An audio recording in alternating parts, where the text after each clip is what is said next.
இன்றைய பிரேக்ஃபாஸ்ட் நம்ம வழக்கமாக அந்த காலங்களில் காலையில் சாப்பிட்ட அதே பழைய சாதம் தான். பழைய சாதம் ஆகும்போது அதில் சில பெனிஃபிட்ஸ் எக்ஸ்ட்ரா கிடைக்குது. அதில் கால்சியம், மெக்னீசியம், அயன், பொட்டாசியம் போன்ற புதிய சில மினரல்ஸ் வந்து அதில் உருவாகுது, சின்ன அளவில் உருவாகுது.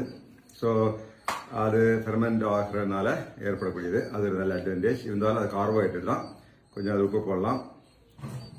ஸோ ஆனால் மோர் அதில் கண்டிப்பாக சேர்க்கணும். என்ன பாலில் இருக்கக்கூடிய எல்லா நியூட்ரியன்ஸு, அதில் இருக்கக்கூடிய ப்ரோட்டீன் அண்ட் ஃபேட் அது நமக்கு அதோட கிடைக்குது. ப்ளஸ் மோரில் வந்து நல்ல பயனுள்ள பாக்டீரியாஸ், ப்ரோபயோட்டிக்ஸ் அது நிறைய நமக்கு கிடைக்குது. கூட கொஞ்சம் சுவைக்காக ஒரு ஊறுகாய். ஆனால் ஊறுகாவில் நல்லதில்லை அப்படின்னு டாக்டர் சொல்கிறாங்க. பட் நம்ம பழகிட்டோம், அந்த டேஸ்ட் வரணும்னா ஊறுகாய் சாப்பிடணும். ஹோட்டலில் போய் 1000 ரூபாய்க்கு பிரேக்ஃபாஸ்ட் சாப்பிட்டா கூட இந்த திருப்தி இருக்காது. ரொம்ப முக்கியமாக வெறும்